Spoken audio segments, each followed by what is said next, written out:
Hi guys, welcome to Recap Attack. My name's Tom Stanley and welcome to my series, and my series is the Oval to the D license. Now I did do a pilot called the Road to the D license using road cars, but that was kind of, it was good in a way that it was actually racing, but it's not anywhere as close as Oval Racing. Oval Racing is where it is at, and it is very close. You can see here just like a little intro. Look how close that is. That's the top 7 racing, but you're getting a bit more involved as the video goes along. But the aim is that Recap gets this a week early, so if you're watching this on my channel, guys, it is a week old already. So if you go to Recap, you'll find the next episode already on there. But I'm looking forward to this and seeing where this is going, so I will leave you to future Tom to actually get a lowdown on what's going to be happening throughout this video.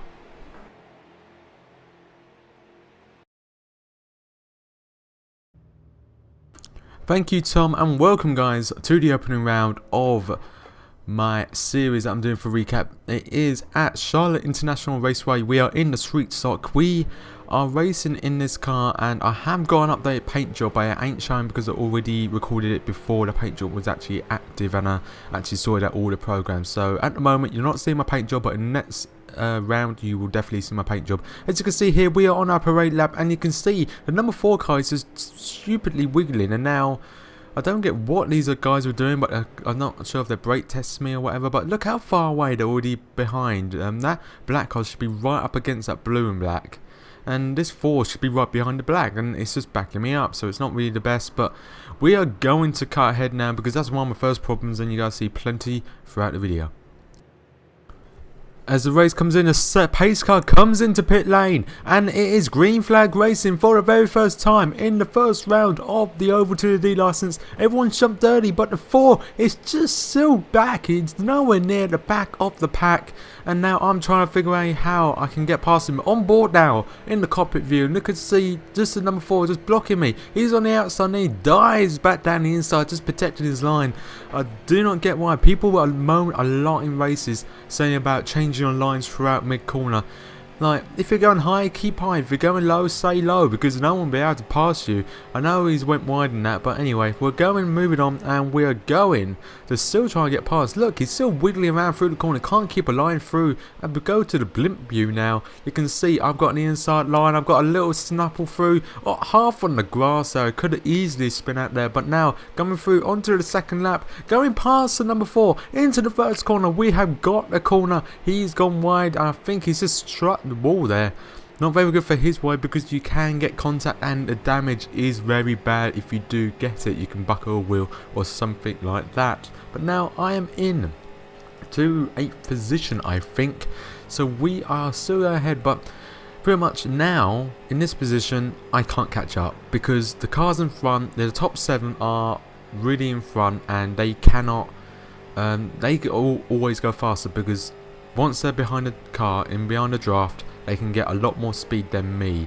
So on my own, there's no way I can actually catch up. I need someone like that number 4 to help me push up forward and try and catch up with the pack. But as we move on now to, I think, the 4th lap, but as I said, I am about 2 or 3 seconds behind these guys, and I cannot catch up due to no cars actually being anywhere near me. Oh, a little tap against the wall there, just a little kiss. No damage to the car, it's still handling kind of well.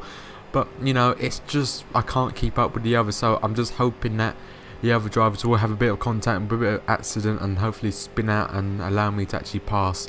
So we're going on to the 5th lap. As we can see, the top 7 in the group now, they're very, very close, like I said at the beginning. Very close. You can see then the number 10 coming through. Oh, he's lost it. He's into the wall. He's rolled over. He's on its... He's upside down. I wonder what the world would look like if he were upside down. As you can see, my car has just gone past him, and now I'm up into 7th place. The top 6 are still leading in a little group as such, but there is not really any way that I can actually catch up.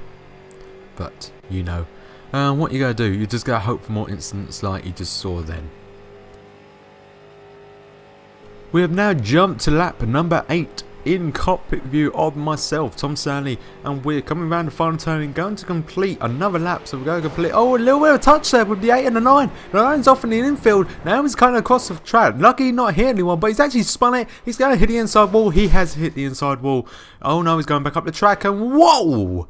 Man, that was close, but here we go. You spin my head right round. Let's go back to my view now. Yeah, the 4 had a collision with him, and it just seems that his race is over now. So I'm gaining another position. I am now up to 6th position on track. But like I said, I'm still way behind the leading pack, and it's going to be very difficult to actually keep up with these guys ahead.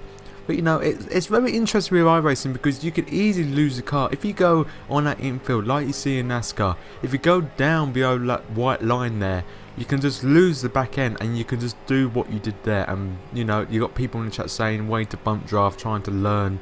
But you know, looking at that view, he just seemed to lost it himself. It was a bit of contact, but you know, not really helpful if you bump draft. So we now jump to lap 11.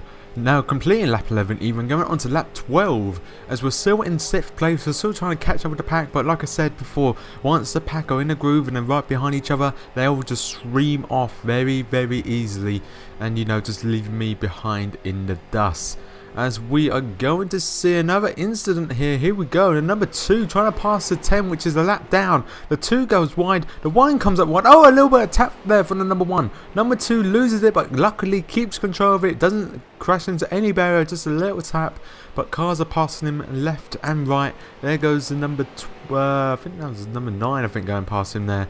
But you know, little tap, but it was lucky to actually stay alive, and he actually carries on into the race. So now we jump to lap 18 of the race, and this is coming into the final closes of this race. So you could just see here, I am still in 6th place, still trying to catch these guys up.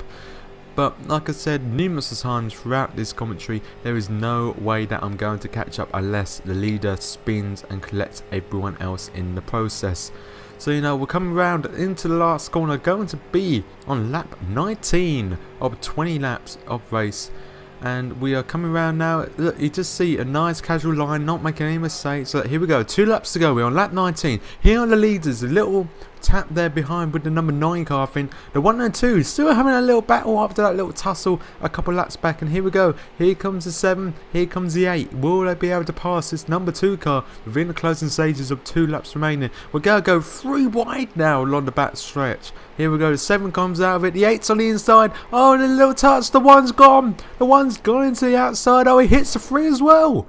The 3's gone as well. The 1's gone. He tries to recover. He spins the other way. On board with me now in the front left suspension. There goes the 3 spinning in the infield. So now that means I am up into 4th position with white flags out with 1 lap to go. It looks like that I am secure in my 4th place unless I do spin out any moment now. But I'm glad to say that I did not spin out and I actually get 4th position. So from starting in 9th position with a car not even paying attention to the starting orders, I get into 4th position with no contact at all. Well, very close contact with one of the car during the incidents, but I'm very happy to say that I managed to stick with 4th as the checkered flag is coming out for Frederick, who wins the race with a very good time, fastest time of 36.383, but you know, Tom Hart in 2nd place gets the fastest lap of 36.198. So that's the checkered flag done, and it was a great result by me. Going up from 9th to 4th position